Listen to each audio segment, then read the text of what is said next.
You are listening to Come As You Are, the podcast. My name is Tyler, and I am joined by my two friends, Amanda and Stephanie. We are a trio of coaches on a mission to ignite a collective movement where authenticity, self-discovery, and purposeful living take center stage. Each episode, we go live in the Kaya way. Kaya is an open invitation to show up authentically and vulnerably.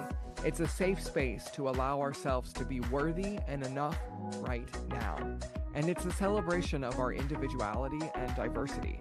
So welcome to the show. We're happy that you're here, and we invite you to join us in today's conversation.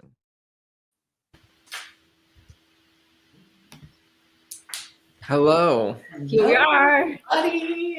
Hello. You're back.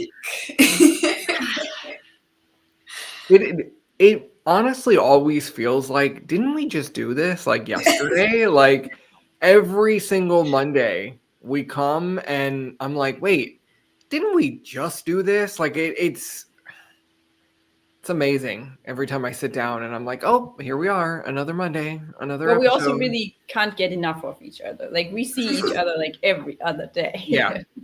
We see each other 3 times a week. And you'd think it gets boring.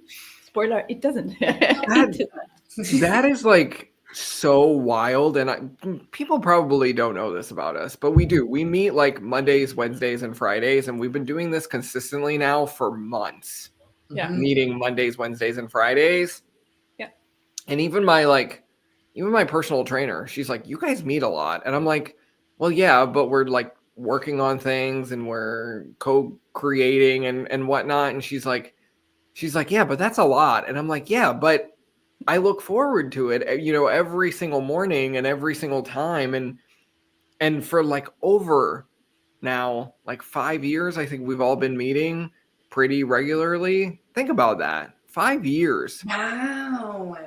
We've been meeting and growing together. And like we've yet to come to a place of like, oh, we don't have anything to talk about. You know what I mean? Yeah, isn't that interesting, right? That is. We are in a very serious long-term relationship that is also at the same time the most unserious relationship, because when do we ever are serious? Like we're silly, we're funny, we are what's the word, like thoughtful and like in deep conversation, but we're like such an unserious space, I feel like, at least for me. At least that's what we try to be. I think about the energy of our podcast and like the conversations that we bring to the table, and we're like, yeah, we just have like some thoughtful conversation that's not too serious, but yet somehow it's very deep, and somehow it's always like going there. And again, we look at this and we're just like, oh, this is casual conversation. Welcome to Monday morning, our morning roundtable. Like, like it's almost like we've developed a space for coffee chat that is deeper than just how's the weather, or like, did you catch the game last night? Like, no, we don't go there. We take like this idea of like coffee conversations and we bring them to spaces that like light up our souls. And I think that's really magical and powerful. And I don't know. I just always have such gratitude for the space that we've built, and how much this space has allowed me to grow. I think about that a lot.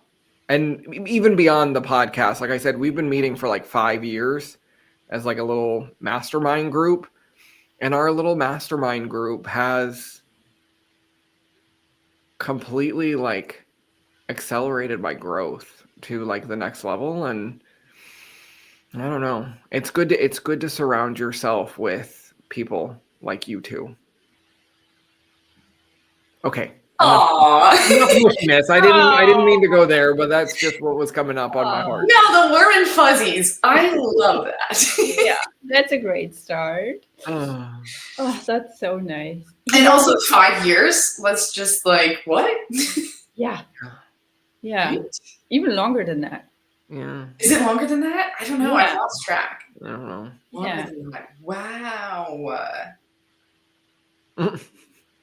And But again, you it see- kind of feels like it was just yesterday. Like, But at the same Right? time, not, right? It's that weird, like, you know, time has passed because we're not the same people, like, in a good way, right? Like, we've grown so much and seeing that growth, but also at the same time, it's like so gradual that you don't actually notice it until we're sitting here and thinking and reflecting on, oh yeah, how long has it been?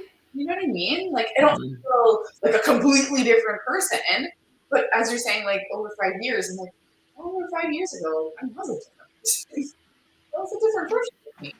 I even remember some of the conversations we've had 5 years ago. And funnily, a while, like a couple of days ago, I went through some old files that I had on an external drive, and I found some stuff from kind of like my starting days when I didn't even know what coaching was. This is like, we're talking like 8 years ago, 10 years ago, whatever. And I kind of like had all these creative projects that were somehow pointing me in the direction of coaching and in the path I'm on right now.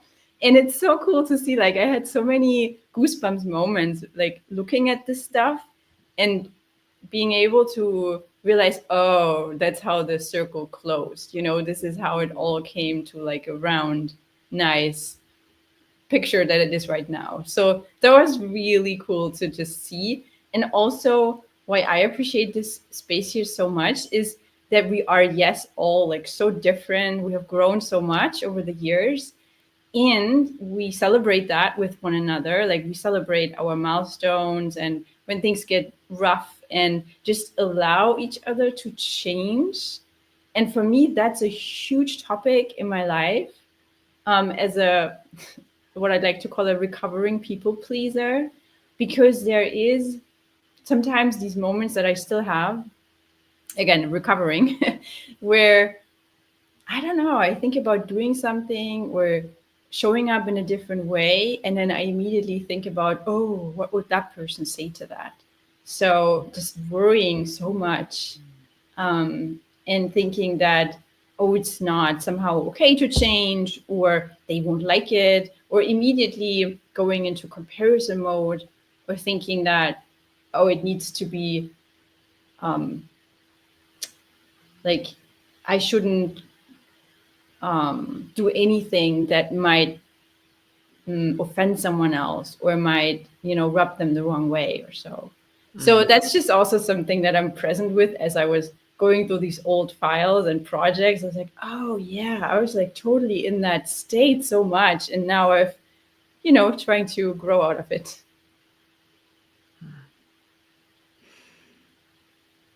What a powerful reflection process. That's so cool. Mhm. It is like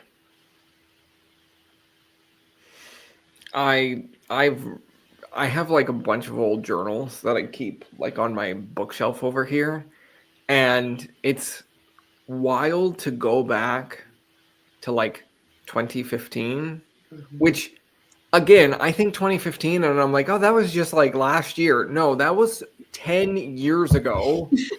Like, again, time is so wild sometimes, but like, I'll go back and I'll look at the journal from 2015, and I'll think back to that younger self and just I can read my entries and just look at those entries and go, oh my God, if only he knows what he's about to embark on. You ever think of that, like, Stephanie, as you were going back and reflecting and looking at some of those past, thoughts and projects and things like that, and be like, if only you knew. If only you knew what was coming. And like, it's wild to go back and reflect on, you know, that younger version of yourself, because you see so clearly everything and how it's all aligning up to be like right here, right now. And I go back and I look at some of those entries where, for me, and Stephanie and I were just talking about this before the show, Amanda, this is what you kind of walked in on when you signed in. And I was getting jazzed because it was like, for me, I've spent most of my life disassociated from my body, meaning I didn't know how to be in my body. I didn't know how to feel my body, to, you know, to like feel the muscles and my breathing and my heart rate and everything like that. And that has now, in the past year, that's come to me through going to the gym like every single morning. And again, Stephanie called it. She's like, yeah, it's like your zombie routine. You roll out of bed and you put on your workout clothes and you go to the gym, and that's just what you do every morning. And it's true. That's what I've been doing every morning for over a year now. And it's incredible. But the biggest transformation has not been the physical transformation. It's been the internal feelings transformation, and this sense of like sheer power that I have, and this inner strength that I didn't even know was there, because I spent so much of my life disassociated from myself, so uncomfortable in my body that I didn't even want to be present. So I just detached. And that, to say that out loud, actually, and to really just like speak that into existence and to acknowledge that, it's like, holy crap, you know? Like, and this is what so many people like I look at everybody's journeys, and I look at, like, you know, all of these other people who go to the gym, and I'm like, oh my God, they're so much stronger than I am, or their physique's so much better than me. And it's like all of this comparison all the time. And within the past year, I've been able to finally silence the comparison game. And like, and again, that came because I attached, and I came into myself and really got to know my body for what it was, and how strong and how beautiful it is. And like, I don't know, like, yeah, you know, I'm very zombie in the morning. I literally roll out of bed and throw on clothes and go to the gym. But the feeling of being in my body at the gym and feeling that magnitude and that power and that internal strength, that was always there. That's something that has been a lot of like realizations over the last year, is like, that's always been there. I just couldn't accept it. I couldn't honor it. I couldn't own it. And it's like, y'all, it's big stuff. It's big stuff. Like, that's what happens at the gym. You know, yes, you might develop muscles over time, but it's that inner strength, and it's that inner connection that you get with yourself. To me, that's the thing that's got me addicted now. I wake up and I'm like, I need a dose of that. I need a dose of like my own power to like charge up my day. It's really fucking cool. I'm just say it. I love it. I love the passion. I love the fire. And I'm curious also, this, like, as you're describing this dissociation, I'm like, is this something that came, like the awareness came from reflecting on, or like reading these old journals? Or is this something like in that time that you actually had an awareness of? I think it was a combination of both. I think I can look back on old journals and go, ooh, I was really disconnected, you know? Mm-hmm. And the only way I'm able to now distinguish that is because I am connected. And so there was that moment in the gym where there's a moment in the gym where I went from being like in my head to finally in my heart. And that was the moment that I connected. And since then, and that happened, I don't know, 4.5 months into like showing up consistently. It wasn't immediate. Took quite a bit of time to get there, but that first time when I really connected, I was like, what's going on? Like, this is weird. Like, it felt weird. It was such a weird feeling. And then since then, you know, now it's just kind of a part of the routine and part of the process. And it's interesting because when you do reflect now, because I know what it feels to be connected, I can see in the past entries that I was so disconnected and that I was so like not in myself. And it's wild. It's really wild to think about that. I think this like connecting to yourself is something that you've always had that and probably already did that in other areas of your life, but just not like you didn't copy paste the formula to your body, right? And now you kind of done that. Yep. Yeah. Yeah. Yeah. It's pretty wild to think about like how systematic it all is, you know? Because you can look at other areas of your life and go, oh yeah, I felt that way over here. Felt that way when I was in theater, you know, very connected, very in it. And yeah, and there was a system to it. There was a, you know, there was like patterns to all of that. And once you learn that, it's like cracking the code of being like, oh, now I know how to just come in and really connect and be present versus trying to not be. I don't know. That was not gracefully said, but whatever. You know, that's I know what you actually mean. it brings up the question for me, like, can you even be fully present in a moment when you're disconnected from your body? Ooh. I don't know. Like, I just like, I'm also thinking about it right now. Like, That's that's an a interesting good question. Yeah. right? Because I Ooh. would say that from my own journey, also with my body, that like what you were describing, Tyler, this disassociation from your body, I never used that to describe myself, but it's probably something similar that was happening for me. I would always think that, oh, life starts tomorrow when I have the thinner body and when I have the figure that I want. And and that's a sort of like saying nay to my body also, right? It's like I kind of love my body and I know what it's capable of, but also this like, why don't you look better? So very like I always call it like my love-hate relationship with my body back then.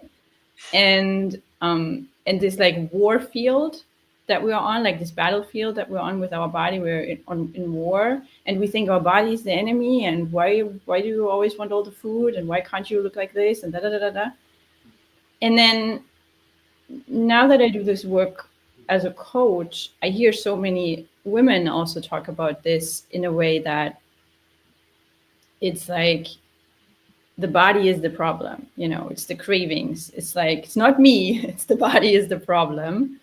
And then when they make that shift to finally accepting who they are and the body that they have, it just gets to a place where it feels like, oh yeah, now you are allowing the body to, I mean, the body always speaks, you just don't allow it to, the messages to reach you or to that you understand them. And then they're in this space of like, oh yeah, my body is actually on the same side with me, and then everything becomes softer and more gentle and more peaceful. And that's when all the, you know, juicy magic happens that you were also just describing, where it's just like aligned and you're like associated with yourself. And so for me, this because I always thought, oh, life happens when I have the thinner body. I was never, I don't know if I ever had like, if you can say that I was present to life before that, because I was really always waiting. And I always describe this as, it's like having a filter on, you know, when you're on a social media app and you just use a filter and everything is a bit bluer or grayer or whatever. And I would say with kind of waiting for the perfect body, it's the same thing. You are alive, you know, your heart beats and everything, but you're not really there. You're just waiting for this destination that will never come. And then you miss out on something. So I would say somehow present, yes, like existing present, but not really in it, like the way it feels right now, at least for me. So to answer my own question there, from my perspective, I would say no. You can't be present until it doesn't have to be so black and white, right? But I would say you can't be fully present until you allow the body integration. What do you guys think?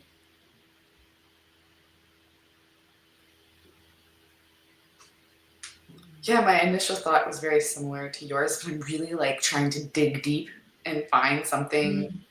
What is the exception to the rule? Like, where is there, you know, a situation where this doesn't apply? So I'm challenging my brain. But is that a brain question or is it more of a heart question? Isn't that always the question? Isn't every question a hard question? Yes.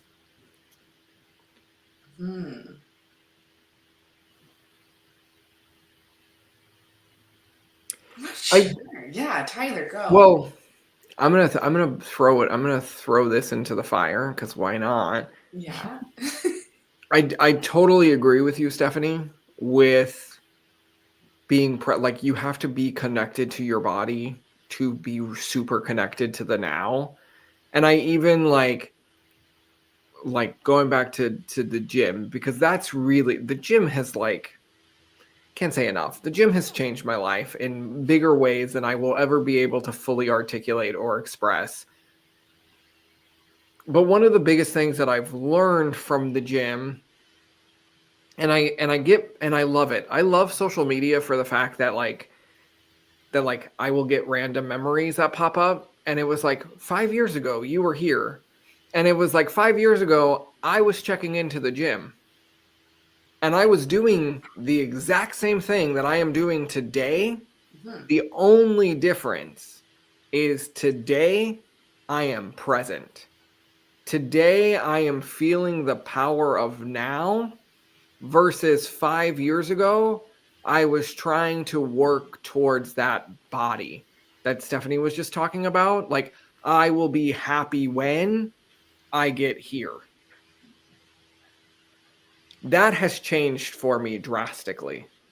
I am happy now, and because I am happy now, I am able to unlock that power, that strength, that energy to get me to the results that I deeply want, you know? And here's the thing, like something that I've learned is that it's okay to want a better body, to want stronger muscles, to be in that space. You know, it's okay to want that, but what's not okay is punishing yourself and talking down to yourself and being your worst enemy on your journey to getting to that goal. You know, it comes back to right now, and I'm going to throw this in right now. Like, I am in such a place of love with myself and with my body. And that's what I didn't have 5 years ago. I didn't have love. Everything was done out of I need to make myself better because, or my body's not good enough because, and it was the enemy. No, I'm in a very loving relationship now with my body that I have never experienced before in my life. And that's what's changed. You're not going to get the long-term results you're looking for without love and appreciation for the body that you have right now. And that's how you kind of come back to that. Yeah, you have to be in your body now. You have to be deeply connected to your body now. saying, hey, thank you for getting me this far. Now let's go to the next level. And that comes from such a deep place of love that, you know, when you're disassociated or if you're thinking about the future self too much, you're stopping yourself from tapping into that power of love. And I think that's what people miss, and that's what people get wrong is, you know, they operate from a place of, I go to the gym because I need to punish my body, because I need to make it look better, or I'm not happy with it. And if I go lift a bunch of weights, when I achieve that goal, then I'll be happy. No. You got to be happy now. You got to be in love now.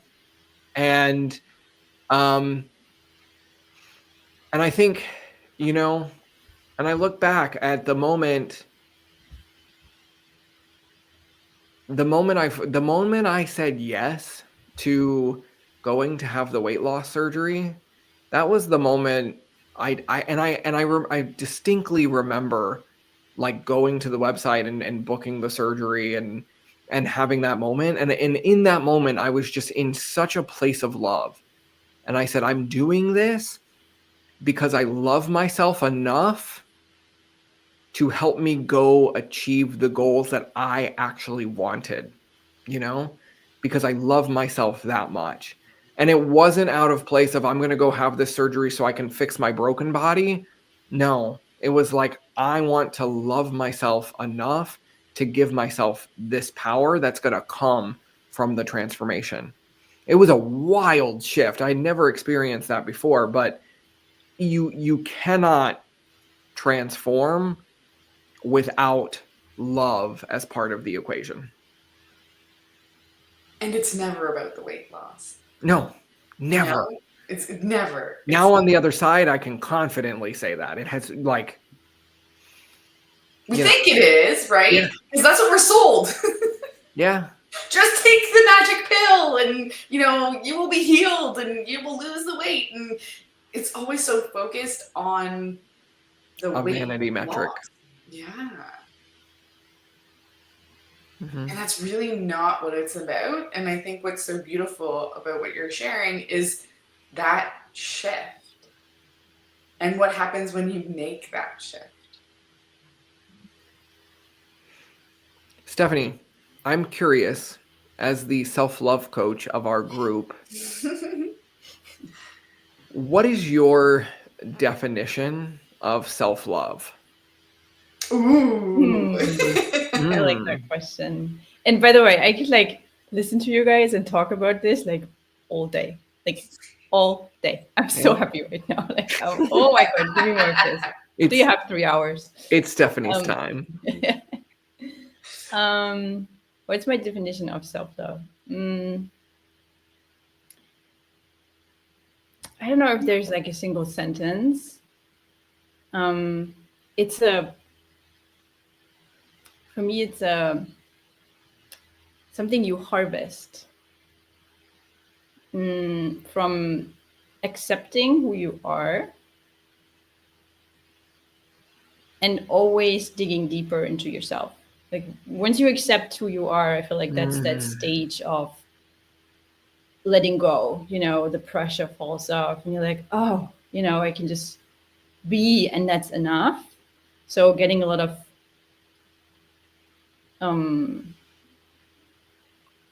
getting in touch with that sense of self, like who am I without the other layers of other people and other like society stuff and everything.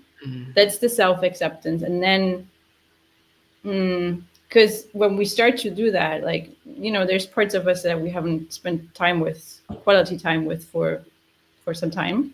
And so when we dig deeper and then we uncover those parts again and we let them come out and play and shine and do all the things they're meant to do, then that kind of second stage of digging deeper, of self-inquiry, that is then in that process, self-love is a result of that. That's why I say it's something we harvest. It's just I almost want to say a byproduct of that work. So for me, it's not, oh, that means that you fully accept yourself or whatever, but it's something that you get in return for the very basic and so fundamental, let's call it work, of getting to know yourself. Because that's I think like the most rewarding thing you can ever do in your life, to get to know yourself, find out what your purpose is, and then go out and gift it to other people. And that starts with that self-awareness. You got to figure out who you are before you can go into the world and do your magic. So that's self-love for me. I love that. And as you're sharing this, what's coming to my mind of that, truly it's that deep connection that we have to our soul, and then the expression of that connection. Yeah. And that's like even a step further, right? Self-love is kind of just the key that unlocks it, or something that we just get while unlocking ourselves or whatever. But then this like self-expression, that's even beyond that. That's just kind of like the beginning of the journey. And this is why I love this work so much, because when I help women with their body image, I know it has very little to do with weight or whatever, but it has so much to do. I mean, I can't say that to anyone. I'm like, I'm not going to say, hey, by the way, I'm going to change your whole life and you're going to be like so happy. But it turns out that way, it definitely turned out that way for me. And so I know that when we're super unhappy, and it doesn't matter with what, whether it's our finances or a relationship or our body, and we do this kind of self-inquiry work, it always helps us to understand ourselves better. And then, like you said, Amanda, go out into the world and do our thing. And that's when the fun really starts. I feel like, at least for me, that's when I was no longer thinking, oh, life starts tomorrow, but to embrace who I really was just, oh my God, this is so much fun. Like, we're meant to have fun. We're meant to be joyful every single day. It's not just this like, oh, once in a month, you're going to have a great day thing. But it's like, no, in everything you do, you can have fun. You can have fun washing your dishes. Actually, no, I don't believe that I can have fun. I can have fun. Maybe I have fun vacuum cleaning. I can have fun ironing, watering my plants, like all those things. But washing dishes, never. Like that is a level of enlightenment I have not reached yet. However, like the environment that we get to create, right? When the dishes are cleaned, when the house is, neat and tidy and organized, it's that environment that we create for ourselves, right? And so appreciating that, because, I have some of those daily chores, if you will, that I'm like, I'm not really that excited about that. But when you can look at like the flip side, or even like, the bigger picture of like not just washing dishes, but this like full expression of self that, yes, as we're talking about it now, we're talking about the rainbows and the sunshine of it all, right? But that rainbow sunshine comes after the rain. So getting to that point is worth the journey, and it can take some time to get there. And I think that's important to remember too, right? Because oftentimes you hear the after story. You hear this is the beautiful rainbow and this is what happened after. We're not always talking about that messy middle, the in-between. And that's what I love so much about what we get to do here, because we do so much of that and we bring it back to that and remind ourselves that there is a bigger purpose. There is a reason that all of these things are happening for us, so that we can grow, and that so we can live into that full expression of our soulful selves. And I think that's incredibly powerful and a really great reminder every now and then, because I think I know I need those every once in a while. I'm like, oh my gosh, enough already. I've had enough challenges. Like, isn't this enough? Haven't I grown enough? But then I get on the other side and kind of bringing back what you were sharing before too, Tyler, of reflecting on these journal entries, we can start to see the pieces on, oh, that's how or why that happened. Because I feel oftentimes we can get into the space of, well, why? Why is this happening to me?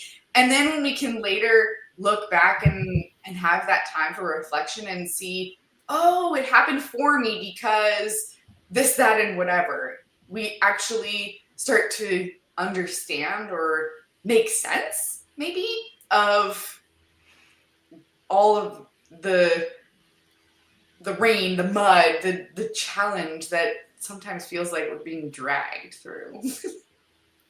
I'm so glad you brought that up. I'm so glad. Like, this is so important. And yes, while we're talking about, self-love and all the juicy things we get to do in life, it's so key to realize that, yes, when we do this kind of work, the digging in and self-acceptance and self-inquiry, there must be a reason why we have avoided this for so long.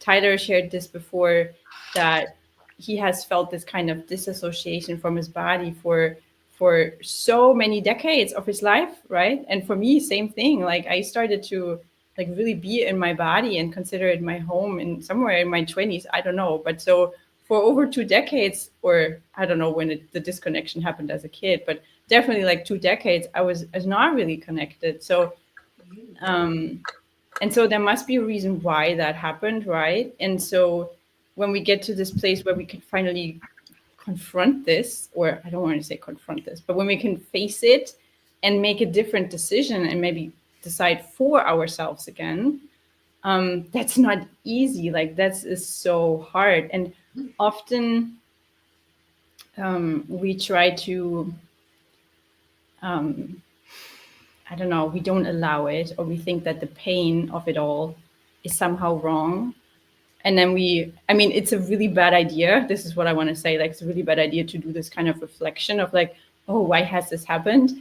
For me, in the middle of the mess. Like, that's a really, like, I had this weekend. I was in a very difficult place, and I was like asking myself all these questions, like, what the heck, and why is this happening now, and all of that. And then I realized, okay, I gotta let this go. I cannot think about the lessons while I'm still in the middle of the pain of it all, right?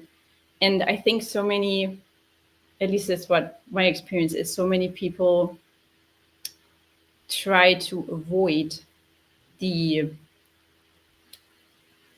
pain because it gets just so much. They try to or they think somehow like the pain is not meant to be there, or just because they experience a lot of pain, they're somehow on a wrong path. I think so many of it, what I'm saying? Like, it took me a while to realize that, oh, it's actually part of the journey to go through this kind of mess and sit there for 2 hours and cry your eyes out. And then that day you're going to feel like shit, and the next day too, but maybe the day after it's going to get a little better. So I think there's, by the way, just last thing I want to say to this, there's a song that came out. This is why this is also so present in my head right now. On Friday, it's called Stop the Rain, by Tableau and RM. And they describe this very beautifully, that it's like sometimes the pain can get so bad that you're like, really just don't want to experience it anymore. But this is us just trying to shove it aside. And when we do that, it's not a good idea, because it's going to pile up. But when we accept it, and again, this is the really, really ugly side of it, because this is no fun and this hurts like hell.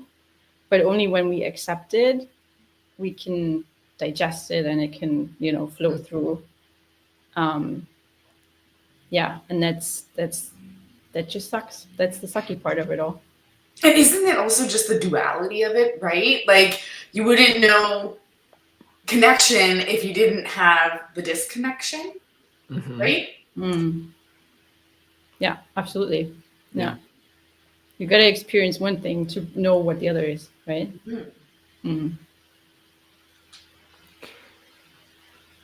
Y'all, I have like so many things I want to like scream. Like I was sitting here and I was like ready to explode because number one, I think we answered without even recognizing we were answering this, and I'm just throwing this out there. Why, as coaches, is it so hard to market the work that we do? Because the work that we do is so transformational. Okay? It is so transformational that it's like, okay, how do you even articulate what you get out of coaching? Because until you've experienced the power of coaching and have had coaching sessions and have put in the work, you don't understand the benefits of it. And this is actually this is like a bigger point. Like this is not just in coaching. It's the same at the gym. You don't understand the benefits of consistently going to the gym until you've this is the paradox of it all, is we want the shiny dangly thing on the other side, but in order to get to that shiny dangly object on the other side, we got to go through all of the shit. We have who wants to sell that? Like there's no who wants to buy that? Never mind sell that. Who wants to buy that? Actually, I want to sell it. I want to sell it is one thing, but who wants to buy that? Like here, just on a silver platter, buy this piece piece of shit. Buy this piece of shit. That's literally what we're asking people to do when they invest in a coaching without them knowing. We're like, here, I'm going to serve you a big pile of shit that you're about to go through that you don't even know you're about to go through. Are you ready for it? You're not. Oh my gosh, I can't even with this. This is that transparency talk that has to happen because, and I think about it too. And again, I get so jazzed because I'm like, wait, I'm sitting on like my Mel Robbins moment here of I've coined it the unsexy, like it's embracing the unsexy. That's how I use my language to describe it. But, in order to get to the sexy thing that you want, you have to go through the unsexy work to get there. And there is no shortcuts. There is no magic pills. There is no quick ticket to success, to fame, to fortune. That does not fucking exist.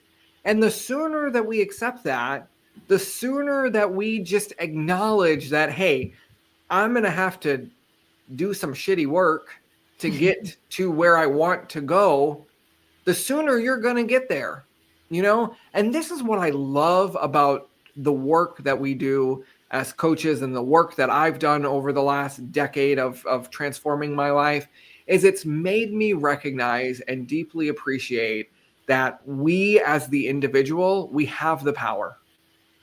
You have the power. You can make a choice. You can say, today I want to do something different. If you don't like the way your life is going, look at yourself in the mirror and ask yourself, what do you want to change today? And then go make the change. And that one change is not going to magically fix your life, but it's going to put you on the path to fixing your life. And then the way you get to the other side is you show up every fucking day and you do the unsexy work that's going to go and change your life. That is it. I've come to this point. You guys are unleashing a beast. I'm sorry. But I've gotten to this point to where I cannot stand excuses anymore. When people come to me with an excuse or some sort of oh, this is why I can't do it. I'm like, no, we're not accepting that. We're not accepting that because at the end of the day, I know personally what it means to be in victim mode, to be in oh shit, I can't help myself and poor me. And that doesn't get you very far. That does not get you very far at all. And it's certainly not going to you're not going to get any pity out of me. with that energy. Like the people who change are the people who make choices to change. And that's it. Y'all, it's unsexy to do this type of work, but I'm telling you, once you start it, it becomes an addiction because you realize just how powerful you are as a person and how capable you are and how strong you are. And it's like, ugh, like, let's go. Oh, Tyler is fired up. I love it. And I think what's important also there too is that it's a journey.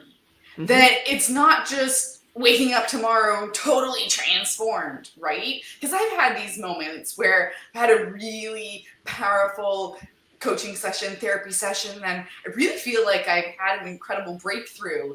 And I, for some reason, think I'm going to wake up the next day and everything was just going to be like magically transformed. And then I'm sometimes sadly mistaken. And then I realize it's the little steps. It's the small little shifts that we continue to make. I showed up for the therapy session, had the breakthrough, and then I showed up again for the therapy session and had another breakthrough. And I continue to show up for the work. And sometimes there are times where I have a really big aha moment, and then I see like massive or more major shifts happening more immediately, but it's not always like that. And I think that can be a bit discouraging. I know for me, for some time, I'm like, I've put in so much work. I've done this for years. Why don't I see, these big, massive changes? And then as we're sitting here, even like bringing us back to our beginning of our conversation of how many years we've been connected to each other, I start to sit back and reflect and think about, wow, all those small little things that at the time maybe even didn't even seem like a big deal have added up to something really incredible and something that I can be super proud of and can see the progress. But in the small moments, sometimes you don't always see it. And I think that can be discouraging and frustrating sometimes. And I'm curious if you guys have had like that similar experience. That it can be frustrating, or that it's like the little moments? I guess both. Yeah, definitely. Like I would say I don't know when it was, but when you sometimes look back and like, oh, that's when that changed. You just can't put your finger on it, but all of a sudden you have the different kind of attitude towards something or a different mindset. And then you realize, oh, and I definitely had that towards what transformational work means, that it not always automatically comes in the moment. Even when you go to a session and you have a breakthrough in that moment, and then you hang up the phone or you go out of the office and you're like, great, now what? You're like, why is my life not different? Where's the unicorns? And it's just that it needs to integrate, needs to settle in the body and needs to arrive somewhere so you can really use it for yourself.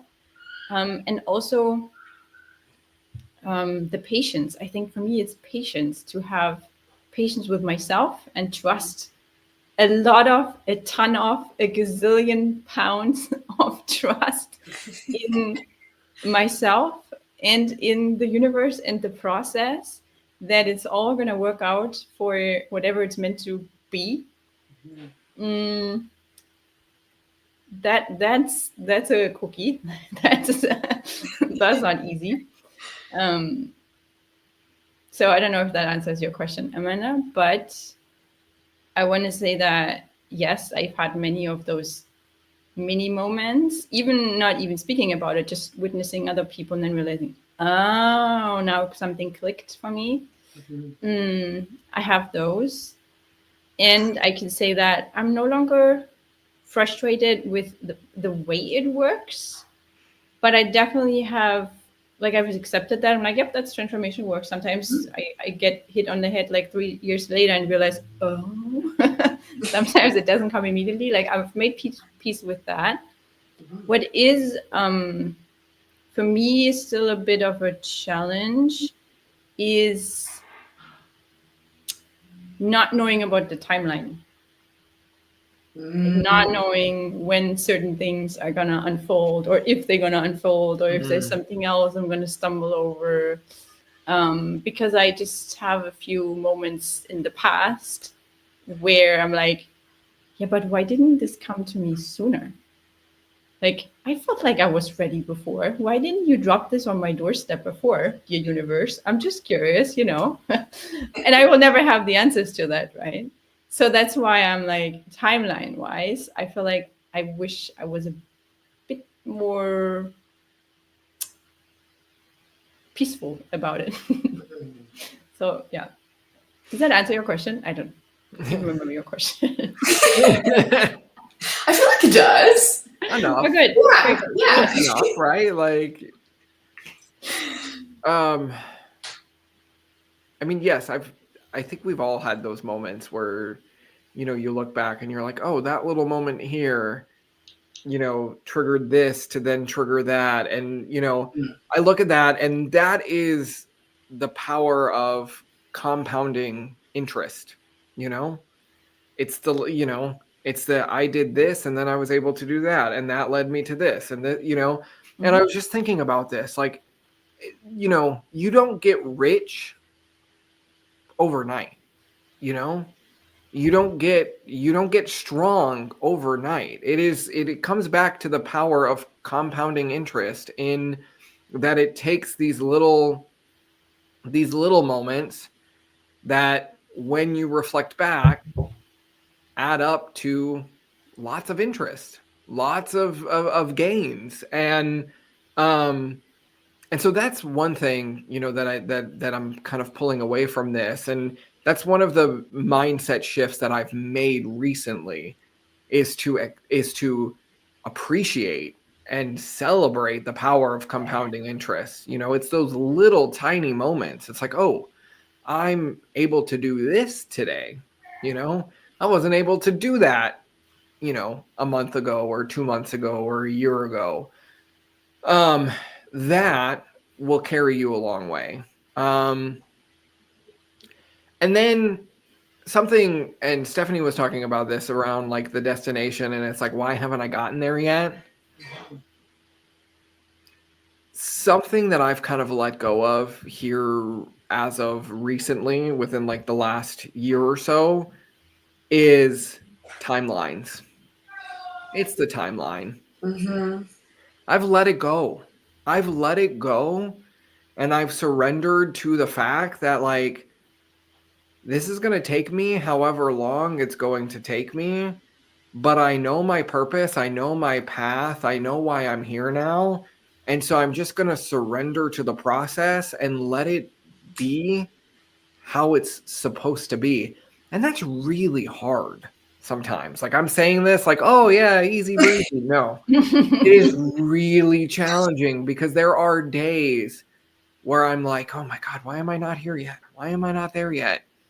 But, you know, what helps me is coming back to the power of compounding interest and looking back and going, oh, a year ago I was here and now I'm here, and I can see the growth and I can see the change. I actually did that this morning at the gym. I was lifting, I was doing like not bench press, but like dumbbell chest press. And I was doing, today I had a PR of 45 pounds, like each hand. And which was incredible. And I was like, wait, I need to go back. And I looked at my workout history log, and I started doing chest press at 15 pounds.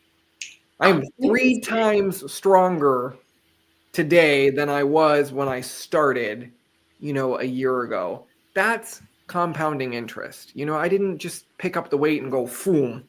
No, it started with 15 pounds, you know? And like, that's the biggest thing that people need to recognize, is that you just got to start. You just have to start where you're at. Doesn't matter, you know, how weak you are or how incapable you feel, give yourself permission to just start and then continue to show up. Because as you continue to show up, that consistency compounds, and that's how you tap into transformation. And y'all, the three of us, we have been doing that for over a decade, well over a decade, and we're here, and it's really beautiful. And I want to highlight this importance of showing up, because something you said, Tyler, really like triggered a thought in me when you're like, oh, you don't just get rich overnight. And my brain goes, yeah, but if I win the lottery, I do. Of course. However, why I say that and why I bring that in with the importance of showing up is because majority, like statistically, if you look at people who win the lottery, they're usually broke in a couple years. Like they don't keep that wealth. So if we're not doing the reps, if we're not showing up, if we're not, learning how to be rich or how to, chest press 45 pounds, like if we're not doing that in between, like, the in between work, then you don't actually get the result in the long term. Mm-hmm. Yeah. I love your edgy questions today, Amanda. You're like, yeah, but what if I win the lottery? Yeah, but what if, like, whatever. So that's so like, ooh, I like it. It just comes down to a different way of thinking. The people who think I'm going to win the lottery, they put fate into somebody else's hands, into, like you have no control over whether or not you're going to win the lottery. It is pure luck. It is, play it if you want, but you literally have no power in winning the lottery. But it's you like have power learning to make $1 million versus someone just giving you $1 million. Yeah. Right? Like, yeah. I'd rather learn to make it, go through the process, because then I can do it again and it's a repeatable system. Mm-hmm. But if you just give it to me, I have no idea how to get there or even to keep it. Exactly. Because I don't know how to manage it. Ooh. And that goes for so many things, right? Like even with our kids, like we could do everything for them, but if we teach them how to do it, then they can do it for themselves. So I'm always teach me how to do it. Mm-hmm. I want to know how to do it. Thank you for doing it for me, but I want to know, how do I do this for myself so that I can make it repeatable? Okay. I know we're like coming at time, but I'm just going to throw this in here as like the final question that we don't even have to answer. I think it's just like Tyler's opening up a can of worms late in the show. Okay, this is like we're going to leave the audience with this. If we have that way of thinking of like, teach me how to make $1 million or teach me how to be strong so that I can then go back and redo it. Mm-hmm. It makes me wonder then, the whole question about like, if you found a genie and were granted 3 wishes, what would your 3 wishes be? Because most people answer that question with, well, I would wish, I wish to get rich, and I wish to have like, the perfect body, and I wish for this. And then poof, you were magically granted that. I don't know if I would want those wishes. And we would even come on them.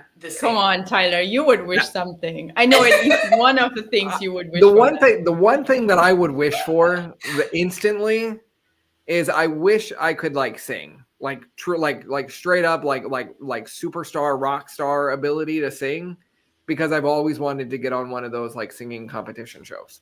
Did you know? So we need to do this in the future. We need to invite someone who is a singer or a teacher, a singing teacher. Because actually what I know is, Tyler, that everyone can learn how to sing. It's like such a myth that not everyone can sing. You can learn that. Even sounding good, like not the way you think you sound right now, but you can learn to actually properly sing. Well, Like you don't need a genie for that. You just have to somebody take give me lessons. somebody gets me some singing lessons. Yeah. So if there's anyone out there in the audience who does that kind of work, please reach out to Tyler. Let us know. We'll Yeah. have you on. And there's so many things like this, right? That if, again, like we're saying, if you just put in the work, if you just show up, if you just practice, if you can be your own genie. There we go. I love it. Nice. But But a great place to land. Let's all like our next workshop. Be your own genie. What would you wish for, Amanda, if you had a genie wish? I'm curious now. Just one maybe. Oh gosh. Well, I think I wouldn't be me if I didn't say every young person had a coach. Yeah, but that's what you're gonna make happen. So yeah, so I'm my own genie. Be your own genie. Yeah. Okay. And maybe like then the genie in this, like for the sake of the fun of this, like actually like here's the plan. Here's the exact plan. Now go do it. Execute. You know, because I'm like figuring out the pieces, but haven't figured out the whole plan yet. So like here's the recipe. Oh, you want to make it faster. So you want to be who you need to be faster so you can do it. Yeah. If it was like a genie wish, then so you're just accelerating the process.